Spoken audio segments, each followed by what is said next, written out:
لکھ لکھ کے سنائیں گے، ہم ختم نبوت میں جاں اپنی لٹائیں گے، تاریخ محمد ہم لکھ لکھ کے سنائیں گے، ہم ختم نبوت میں جاں اپنی لٹائیں گے۔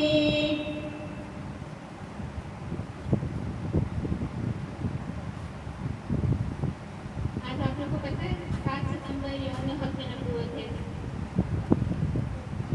ختم نبوت کیا ہوتا ہے؟ اس کی اصل کہانی یہ ہے کہ ایک مرتبہ ختم نبوت قادیانی جو ہے نا وہ مرزا غلام احمد قادیانی کو اپنا آخری نبی مانتے ہیں، اور ہمارے آخری نبی کون ہیں؟ لیکن قادیانی جو ہیں وہ ہمارے محمد صلی اللہ علیہ وآلہ وسلم کو آخری نبی نہیں مانتے، مرزا غلام احمد قادیانی کو اپنا آخری نبی مانتے ہیں۔ تو قادیانی مسلمان ہیں کافر ہیں؟ کافر ہیں۔ اب وہ کافر، ان کی اصل کہانی یہ ہے کہ ایک مرتبہ نشتر میڈیکل کالج کے کچھ لڑکے تھے، جب ان کے امتحان ہو گئے، امتحانوں سے فارغ ہونے کے بعد انہوں نے پروگرام بنایا کہ ہم سیر کرنے جاتے ہیں۔ تو انہوں نے ایک جو ریل گاڑی کا ڈبہ ہوتا ہے نا، پورا انہوں نے ریل گاڑی کا ڈبہ ایک وہ بک کرایا اور نشتر میڈیکل کالج کے سارے لڑکے سیر کرنے گئے۔ تو جب وہ ربوہ ایک جگہ کا نام ہے، جب وہ ربوہ کے ریلوے اسٹیشن پہ رکے تو وہاں پہ جو مرزا غلام احمد قادیانی کے جو لڑکے تھے نا، جو اس کے وہ ہوتے سیلے، تو وہ جو بھی گاڑی پہ، جو بھی ریل گاڑی پہ اگر جو بھی سوار ہوتا تھا تو ان کو مرزا غلام احمد قادیانی کے پمفلیٹ دیتے تھے۔ پمفلیٹ ہوتے ہیں نا جس میں ان کے بارے میں لکھا ہوا ہوتا ہے، صفحہ ہوتا ہے ایک بچہ، تو اس میں یہ لکھا ہوتا تھا کہ مرزا غلام احمد قادیانی آخری نبی ہیں۔ تو وہ تو لڑکے مسلمان تھے، ان کو پتا تھا کہ ہمارے آخری نبی کون ہیں۔ جب ان لڑکوں نے یہ پمفلیٹ دیکھا تو انہوں نے مرزا قادیانی مردہ آباد اور ختم نبوت زندہ باد کے نعرے لگائے۔ تو اس کی وجہ سے وہ جو لڑکے تھے نا گنڈے، انہوں نے ان نشتر میڈیکل کالج کے جو لڑکے تھے ان کے ساتھ لڑائی شروع کر دی۔ تھوڑی لڑائی ہوئی، پھر وہ چلے گئے، نشتر میڈیکل کالج کے لڑکے وہ سیر کر کے چلے گئے۔ یہ بات مرزا غلام احمد قادیانی کا جو جھوٹا خلیفہ تھا نا، اس کو پتہ چلی، تو اس نے کہا جب یہ لڑکے دوبارہ آئیں گے نا یہاں سے ریلوے اسٹیشن سے، جب سفر کر کے سیر کر کے دوبارہ آئیں گے تو ہم ان سے اپنا انتقام لیں گے۔ تو انہوں نے پلان بنایا کہ جب ریلوے اسٹیشن ریل گاڑی پہ جو جس ڈبے میں یہ لڑکے بیٹھے ہوں گے، جب وہ دوبارہ یہاں سے گزریں گے تو ہم ان کی خوب پٹائی کریں گے۔ تو یہ لڑکے جب سیر کر کے دوبارہ آئے تو انہوں نے ریل گاڑی کی چیکنگ کی کہ کون سے ڈبے میں وہ لڑکے بیٹھے ہوئے تھے۔ تو جب انہوں نے ریل گاڑی میں پتہ چلا کہ اس ڈبے میں وہ لڑکے ہیں، تو جو گنڈے لڑکے جنہوں نے پمفلیٹ دیا تھا انہوں نے چاقو، تلوار اور چھری وغیرہ وہ ان کے ہاتھ میں تھی، اس ڈبے میں گھس کر ان لڑکوں کو خوب ان کی پٹائی کی اور ان کی زبانیں بھی کاٹ دی۔ پھر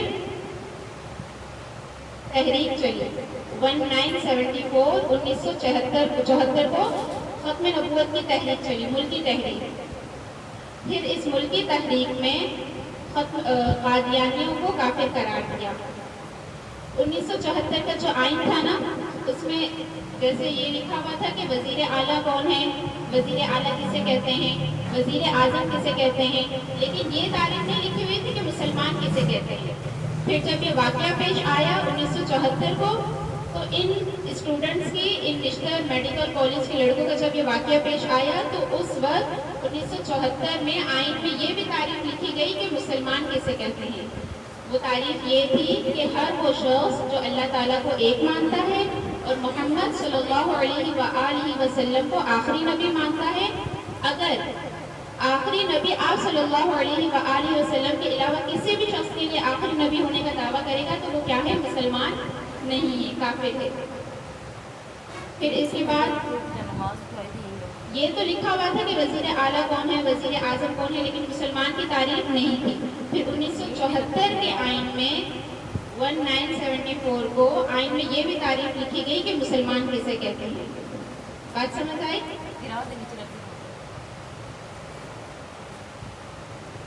اور اس کے بعد 1984 10 سال بعد ضیاء الحق جو گورنر پاکستان کے صدر تھے نا، اس نے آئین میں یہ بات بھی لکھی کہ کوئی بھی قادیانی اپنے آپ کو مسلمان نہیں کہہ سکتا، بلکہ وہ کیا ہے؟ کافر۔ اور یہ بھی کہا کہ اگر کوئی قادیانی اپنا نام مسلمان کے نام پہ رکھے، جیسے عائشہ، فاطمہ، زینب، خدیجہ، اگر کوئی بھی نام رکھے تو پھر اسے 3 سال کی قید ہوگی اور اس پر جرمانہ عائد ہوگا۔ تو قادیانی جو ہوتے ہیں وہ مسلمان نہیں ہوتے، بلکہ کیا ہے؟ کافر ہے۔ قادیانی ہمارے محمد صلی اللہ علیہ وآلہ وسلم کو آخری نبی نہیں مانتے۔ کس کو آخری نبی مانتے ہیں؟ اور ہمارے نبی کے علاوہ اگر کسی شخص کے آخری نبی ہونے کا دعویٰ کرے تو وہ مسلمان نہیں ہوتا، بلکہ کیا ہے؟ کافر ہے۔ لیکن قادیانی اپنے آپ کو کافر نہیں کہتے، وہ کہتے ہیں کہ ہم بھی مسلمان ہیں، لیکن ہم احمدی مسلمان ہیں، کیونکہ ان کے جھوٹے نبی کا نام کیا تھا؟ غلام احمد قادیانی، تو وہ اپنے آپ کو احمدی مسلمان کہتے ہیں۔ تو آج 7 ستمبر کو جب یہ تحریک چلی تھی نا، نشتر میڈیکل کالج کے لڑکوں کا جب واقعہ پیش آیا تھا، جو تحریک ملک میں چلی تھی، تو عدالت میں 7 ستمبر 1974 کو عدالت نے یہ فیصلہ کیا تھا کہ قادیانی جو ہوتے ہیں وہ کافر ہیں، ان کو مسلمان نہیں کہہ سکتے۔ تو آج 7 ستمبر کا دن ہے، آج یوم تحفظ ختم نبوت کا دن ہے۔ آج کے دن قادیانیوں کو کافر قرار دیا تھا۔ آج سمجھ آئی؟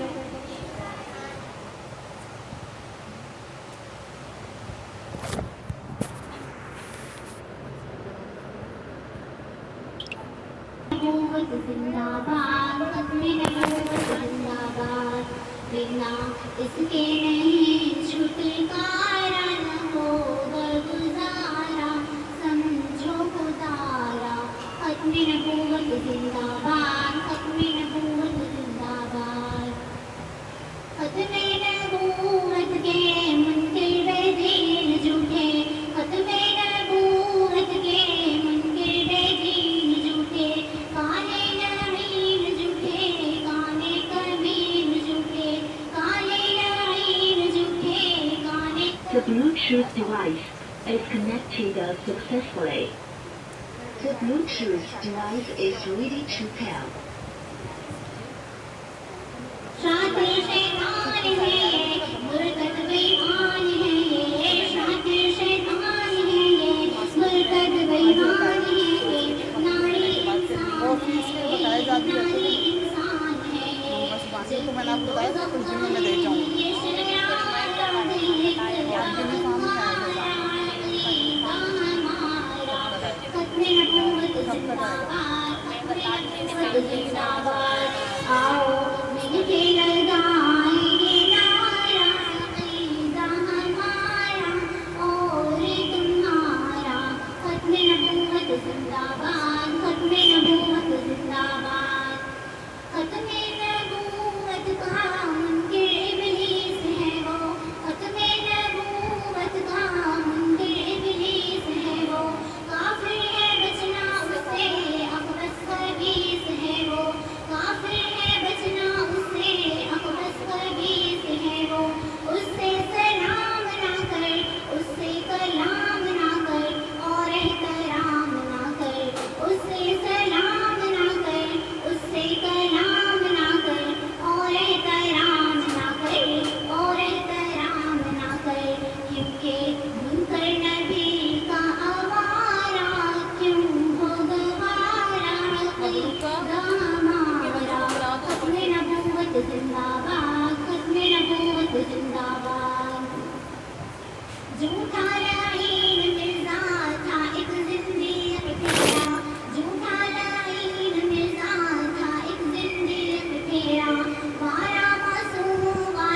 بتائیں آسان الفاظ میں کیا پیدا نہیں ہوگا.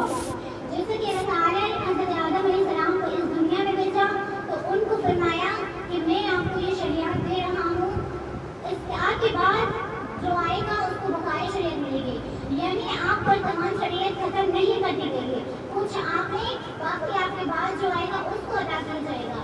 پھر ان کے بعد جو نبی آئے ان کو حضرت نوح علیہ السلام, حضرت شیس علیہ السلام اور اسی طرح نبی پے کر کے آتے گئے اور ان کو شریعتیں ان کے وقت اور زمانے کے اعتبار سے دی گئی. اسی طرح آپ صلی اللہ علیہ وسلم کی جب باری آئی تو اللہ تعالیٰ نے فرمایا کہ میں شریعت کو ختم کر رہا ہوں, جسے قرآن مجید کی آیت ہے اليوم أكملت لكم دينكم وأتممت عليكم نعمتي ورضيت لكم الإسلام دينا, یعنی آج کے دن میں نے تمہارے لیے تمہارے دین مکمل کر دیا اور تمہارے لیے دین اسلام کو پسند کیا. تو اس پر اللہ تعالیٰ نے فرمایا کہ اسلام اور احکام قیامت تک یہی رہیں گے اور کوئی نئے احکام وغیرہ نہیں آئیں گے. تو مرزا غلام احمد قادیانی ملعون جھوٹا جو اس اور اس کا نبی نہ ہونا آج کے دور میں اتنا واضح ہو چکا ہے کہ اس کا خود کے چہرے اپنے ان کی تحریر اپنے نبی کی تحریروں کو چھپاتے تھک گئے ہیں. انہوں نے ایسی ایسی تحریریں لکھی ہیں کہ آج کا شریف انسان اسے اکیلے میں تنہائی میں بیٹھ کر نہیں پڑھ سکتا. وہ الگ بات ہے کہ مجمع میں بتا سکے کتنی گندی اور بدلحاظ باتیں اس نے اپنی کتابوں میں لکھی ہیں. اسی طرح ایک واقعہ ہے کہ مرزا غلام احمد قادیانی کے کچھ ایک چہرہ تھا, وہ ان پر اپنے پیغمبر پر اشعار لکھا تھا. ایک دن مولوی نے یعنی کسی مفتی سے ان کا مناظرہ ہوا تو ان کو حوالہ کیا گیا انہی کی کتابوں کا. انہوں نے مناظرہ کیا انہی کی کتابوں سے. کہا مرزا قادیانی نے کہا کہ حضرت عیسیٰ علیہ السلام کو یہ کامن سینس کی بات ہے کہ عیسیٰ علیہ السلام آسمان پر زندہ کیسے اٹھائے گئے, یہ عقل میں آنے والی بات نہیں ہے کہ وہاں پر وہ کیسے کھاتے ہوں گے یا پیتے ہوں گے, وہاں نہ آکسیجن ہے نہ گیس ہے نہ بجلی ہے, اور قضاء حاجت وغیرہ کیسے کرتے ہوں گے. تو ہمارے مفتی جو تھے انہی کی کتابوں سے حوالے دے رہے ہیں کہ آپ کے نبی یعنی مرزا غلام احمد قادیانی نے لکھا ہے حضرت موسیٰ علیہ السلام تیسرے آسمان پر زندہ ہیں. تو جس طرح حضرت موسیٰ علیہ السلام جس آرڈر سے کھاتے ہوں گے اسی آرڈر سے حضرت عیسیٰ علیہ السلام کھاتے ہوں گے, یعنی اس نے جھوٹ کہا ہے اپنی کتاب میں